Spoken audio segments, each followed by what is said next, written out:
Cody Wilkes.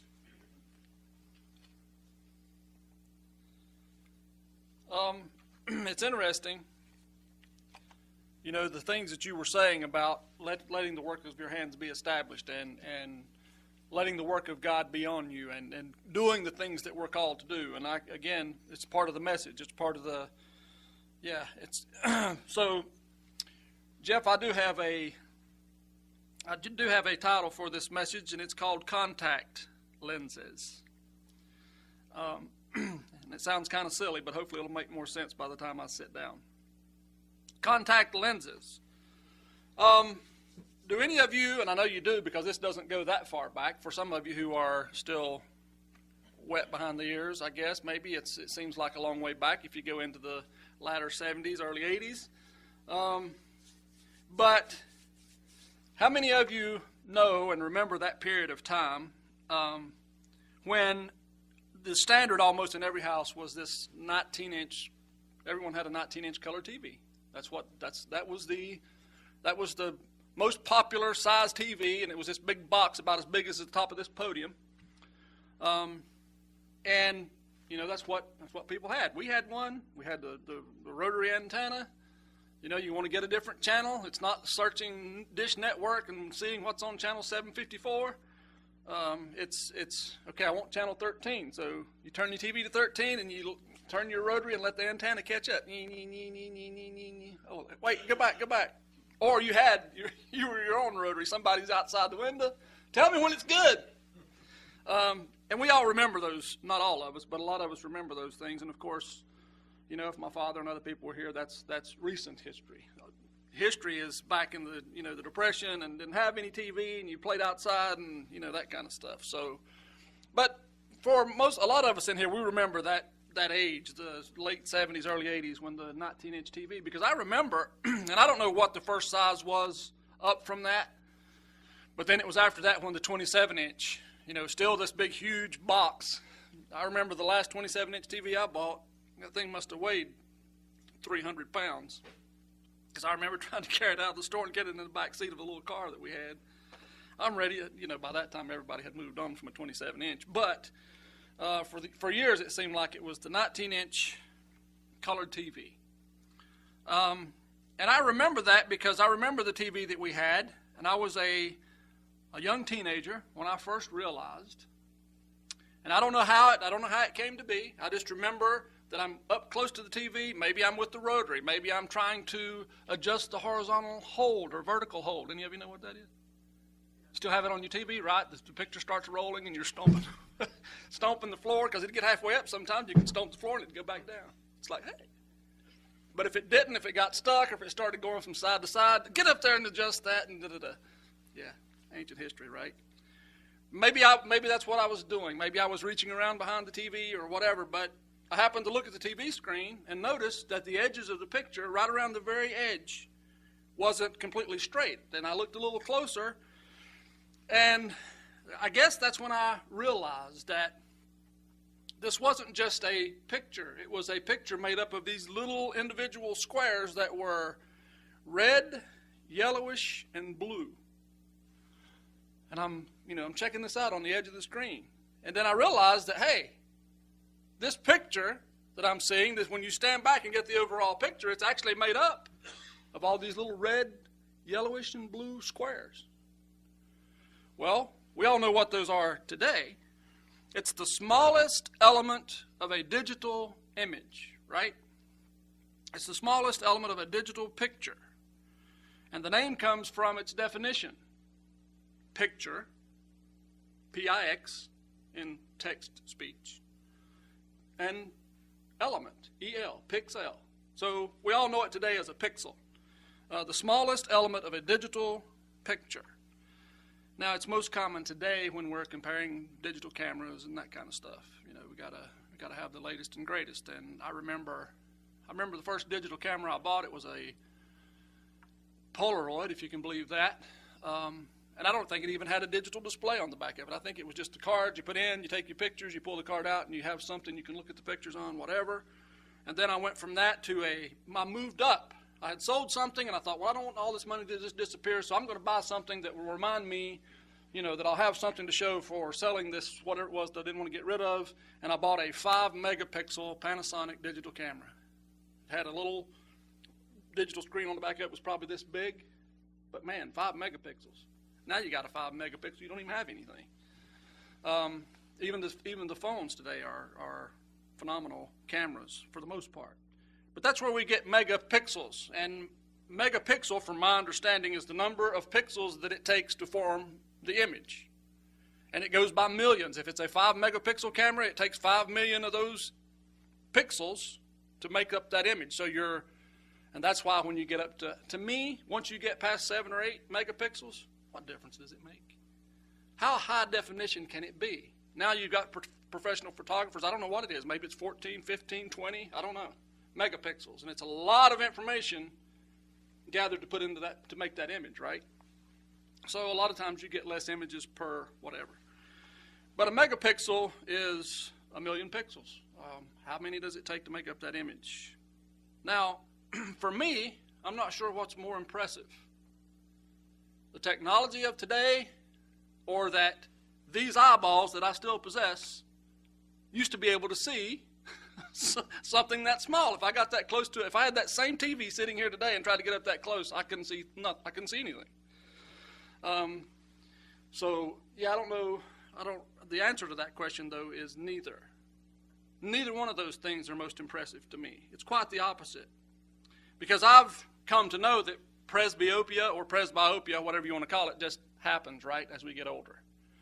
And what that is, and they say it's from like 41 to 60 for most people. Some people are born with bad eyesight.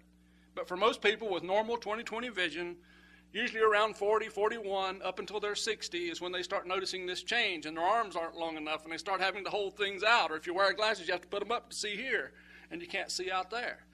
The funny thing for me was, as a kid, I had to have glasses because I could see here, but I couldn't see there. I didn't realize I couldn't see there, such as in a chalkboard at school, whatever. You remember what that is, chalkboard? Couldn't see that at school, so I was straining, and it was causing me to have migraines. Got a prescription glasses. I could see there. I could see here. Everything was fine. I grew out of that.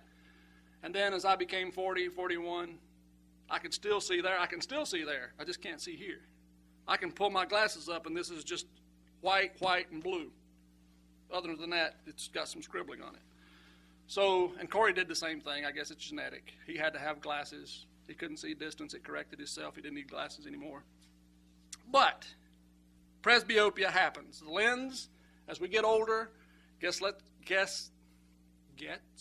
less flexible. So therefore, it can't concentrate the light or focus the light on the part of the eye that it needs to in order for you to see, right?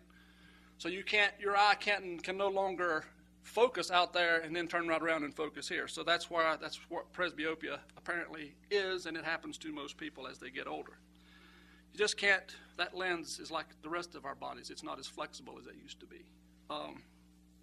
So that's, thankfully, they tell me that around age, that it's going to get progressively worse from 41 to 60. But thankfully, the hope is that around 60, it settles out. So that whatever prescription you have, when you're around 60 years old, hopefully it doesn't change much between. But I'm going to be 50 next week, and I try to imagine another decade. I don't know that I have to worry about it, but we'll see. I didn't think 10 years ago we probably didn't think we would be here today, but we are. What's more impressive to me, either one of those other things, the technology or that my eyes used to be able to see that, is what these tired old eyes can see today that those teenage eyes could not see. That's more impressive to me, and it's more impressive than what God has done and what He has allowed me to see. There is a different lens.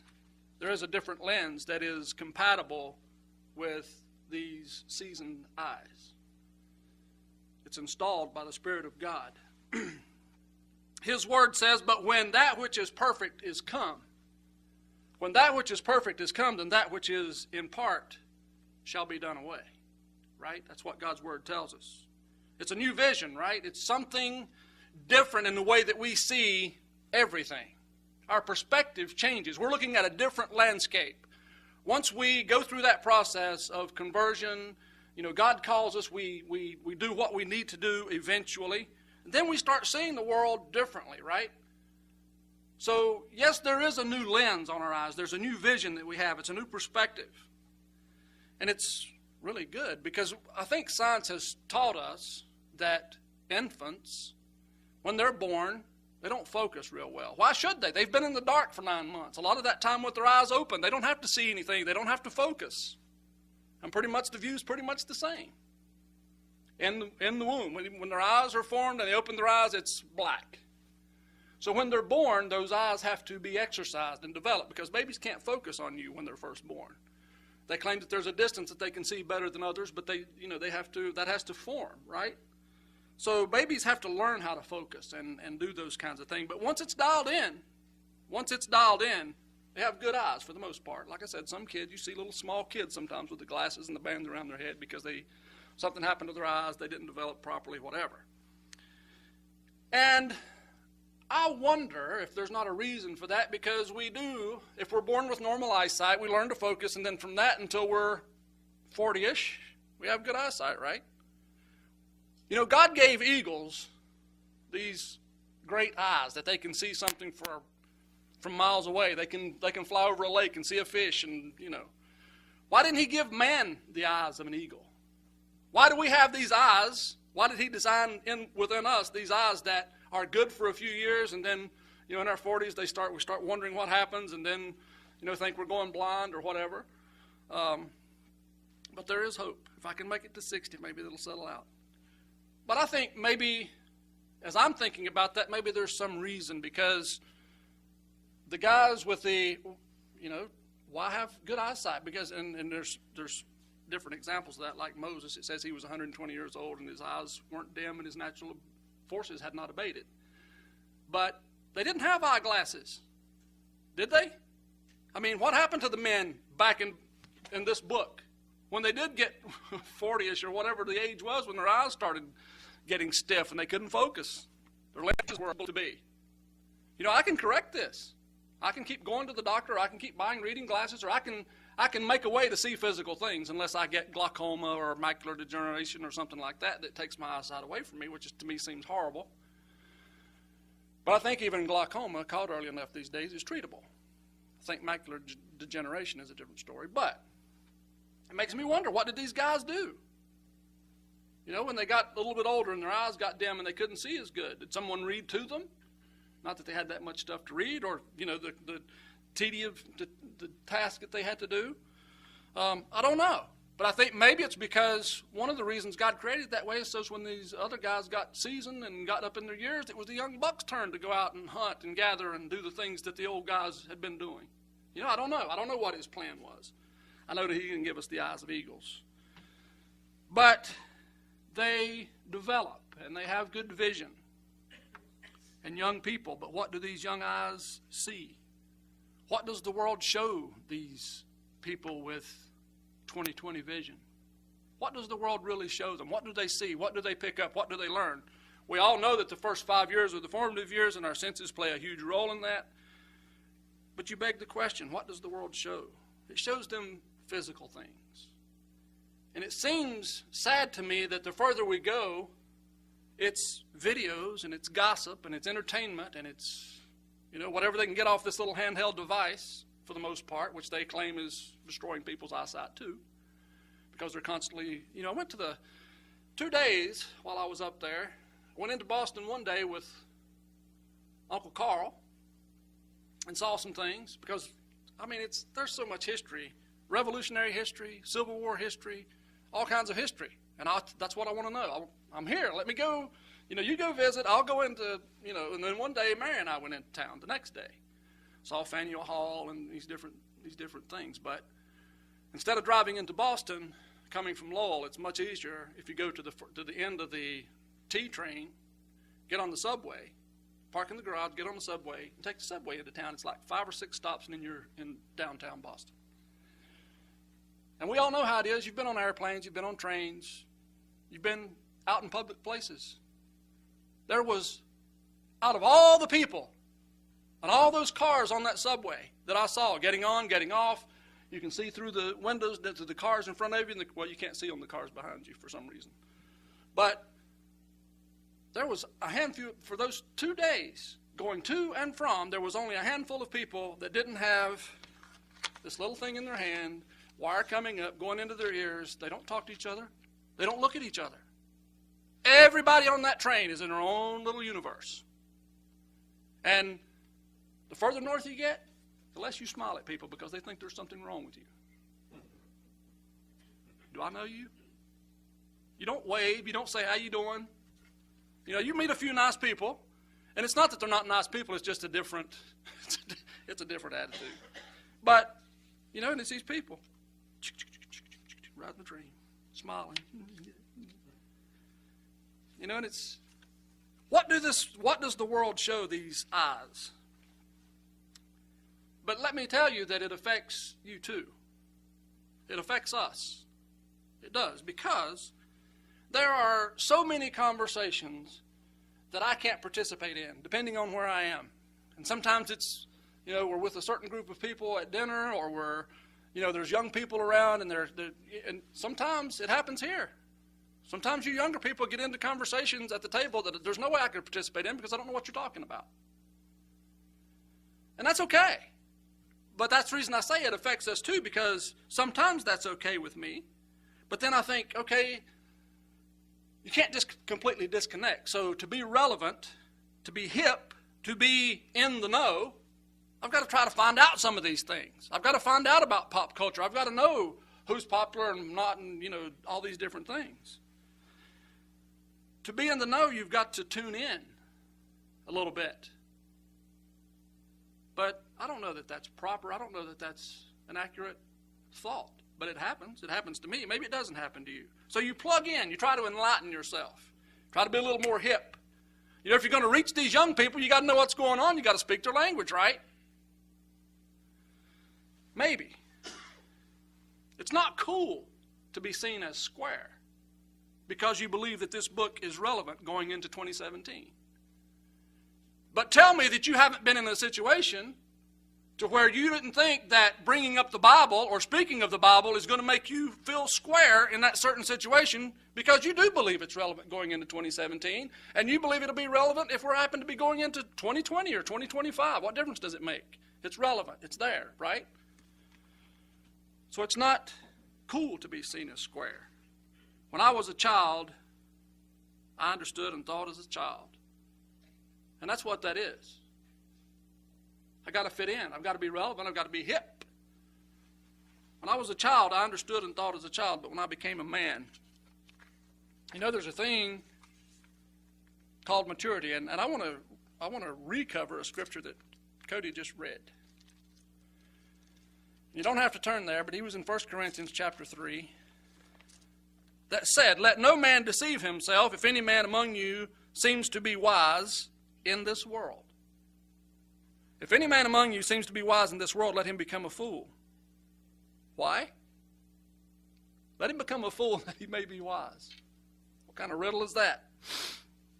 For the wisdom of this world is foolishness with God. For it is written, he takes the wise in their own craftiness. He takes the wise in their own craftiness. And again, the Lord knows the thoughts of the wise, that they are vain. Therefore, let no man glory in men, for all things are yours. And I could read the rest of that, but, you know, I had to jot that down because it's relevant. It's, you know, let a man be wise. Let him think himself wise in this world. Yes, brethren, we need to reach them. The young people out there are a resource, and they're, you know, we need to reach them. But this word has been doing that for how long now? Were you not a young person when this reached you? Wasn't it relevant? Maybe some of us did come to the knowledge of the truth later in life. Remember when they used to tell you, speaking back to the technology, remember when they used to tell you not to touch the flat screens, whether it was a computer monitor or your laptop or DVD player or whatever. Don't touch the screen because you'll kill the pixel. You know, and then I've had it. I had a DVD player. I had this little white spot where the kids had, you know, touched it and mashed it. And, you know, there was a reason for that. Have you ever had a dead pixel? A dead pixel? You know, It's hard to notice an individual pixel, especially when you get where you can't see. It's hard to notice an individual pixel, that smallest element of a digital image or a digital picture, unless it's dead. If it's a dead pixel, you can notice them individually. It says in Revelation 21, and I, John, saw the holy city, New Jerusalem, coming down from God out of heaven, prepared as a bride adorned for her husband. That's Revelation 21:2. Well, wait a minute. You're going back to technology. You're talking about pixels, and then you go to Revelation 21:2. And I, John, saw the holy city, New Jerusalem, coming down from God out of heaven, prepared as a bride adorned for her husband. Because, brethren, we've known for a long time, haven't we, in our walk, that we are part of the church. And the church is the bride of Christ. Have we not known and understood that for a while now? Brethren, I don't know how many megapixels that it takes to make up this picture. I don't know how many million pixels it is. Isaiah tells us, for as a young man marries a virgin, so shall thy sons marry thee. And as a bridegroom rejoices over the bride, so shall God rejoice over you. That's Isaiah 62:5. That is a picture that Christ is looking at, this image of a bride, right? And it's not just an image, it's the church. I know this, and going through this history, this revolutionary history, this Civil War history, what did I learn? Not a lot, but I learned a little more than I knew. And there was a park ranger. They're the ones that manned these. We went into Faneuil Hall, and Mary asked me the question, what kind of things took place here? I'm like, oh my goodness. And then I said, this is the guy you need to be asking. And boy, did she wish that I'd have never even said that.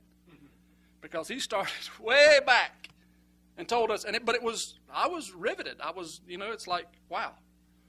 Not only that kind of stuff had happened there, or not so much the things that had happened there, but the feeling that must have been on the backs of people when those things were happening there. And that this guy could spit it out just and just spew everywhere. Oh, you really want to know what kind of things happen here? Where do I start? And boy, did he. There's no way I could remember half of what he said. But one of the things that tells me that a nation, like a child, starts out with this vision, this lens, this focus, this 2020 vision. And there's all kinds of debate as to whether or not this is a Christian nation, and we all know that our founding fathers weren't saints, right? We know that. It doesn't take much digging into history to find that out. But there were principles. There were principles that helped us found this nation. But a nation like a child can focus when it's young, right? It kind of knows where it wants to go. That's how the revolution took place. We don't want this crown on our back. They're not being fair to us. They're sending people in here to dictate over us, and that's what we left. That's why we left. We didn't like that. Now it's just moving. It's jumped the pond. Here it is. It's on our backs again. So that's how revolutions start. But a nation, when it's young, like a child, can focus. But the longer it goes, and we're more and more evident of that every day, evidence of that, the less that it's able to see. Its lens gets stiff. It can't focus like it used to, and it's blind leading the blind. I could see that physical pixel as a teenage boy. I could see it. And now it seems like easy science, but that's when I realized that when I'm sitting over there in the chair looking at this 19-inch picture, it's actually a bunch of little squares that make up this picture. I could see it. What I could not see at that time in my life was how I could become one of those little pixels that make up the picture of the bride of Christ. The inventor, the creator, and designer of the very universe that we live in. Me, a little teenage boy from Valdez, could become a pixel that makes up that picture. I could be the smallest detectable element in the bride of Christ. Can a maid forget her ornaments or a bride her attire? Yet my people have forgotten me days without number, says Jeremiah 2:32. Can a maid forget her ornaments or a bride her attire? Yet my people have forgotten me days without number. Sometimes I feel like, brethren, and I know as kids you probably remember doing it, whether it was your mother's shoes or your dad's, but you step into your parents' shoes. You're sitting on the floor and you're a little kid and you go stick your feet in your parents' shoes. You can't run, because what happens if you run? You fall on your face, right? We did that, and we still do it sometimes. We try to step into the master's shoes and, but then sometimes we look down and we see that they're still kind of big on our feet. And I know that trying to be relevant sometimes interrupts being real. It's like getting up in the morning and looking for your glasses. I haven't got to that point yet because I don't wear my glasses all day, and I can still see, like I said, out there. But the first thing I pick up to look at here, where's my glasses? Can't see. Now, Katrina's gotten to where she doesn't even have to look at anything. Where's your glasses? Get your glasses. I want to show you something. Thanks. I know, I can't see. But it's kind of the same thing. You get up in the morning and you're looking for your glasses. And the reason I call this contact lenses, brethren, is because this is really a contact sport. And I say that, this learning about God is a contact sport.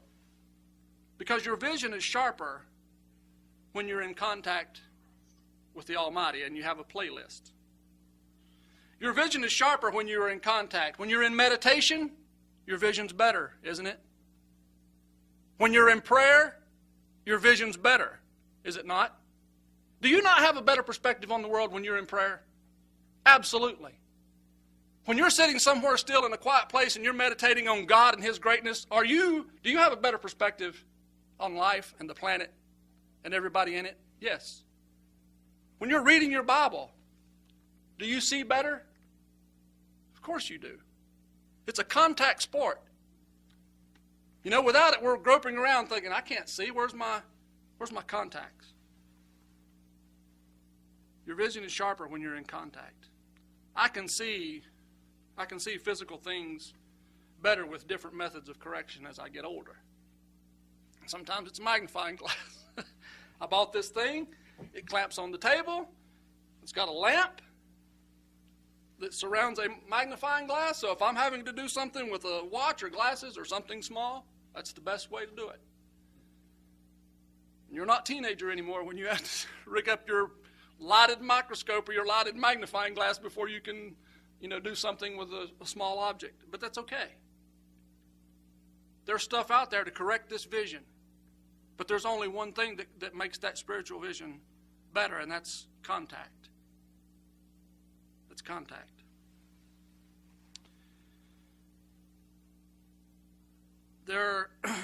So I'm saying that sometimes being relevant interrupts being real.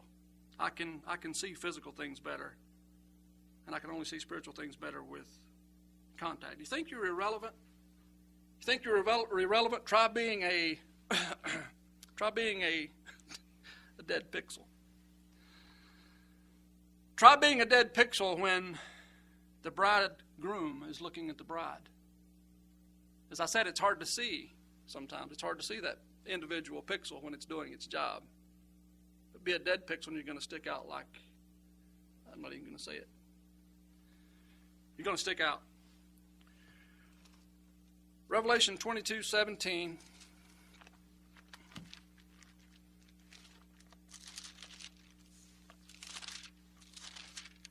Revelation 22:17 says, "And the Spirit and the bride say, Come. And let him that hears say, Come. And let him that is athirst come. And whosoever will, let him take the water of life freely." Brethren, the Word is always irrelevant. We always have to portray that body. It's that bright pixel that makes up the bride of Christ. Doesn't matter if we're square. This word has always been relevant. It has always done what it's supposed to do when God is ready for that person to come. It still does. Doesn't matter if it's 2017 or 2030. It's always relevant. We are contact lenses, brethren, because our lens is clearer when we focus. Our lenses are clearer, and we focus sharper with contact. You know, where there is no vision, the people perish, but he that keeps the law, happy is he, says Proverbs 29:18. When we are in contact, our vision is clearer, our lens is clearer, our focus is sharper, and what's real, brethren, should always be clearer to anyone else when they're in contact with us.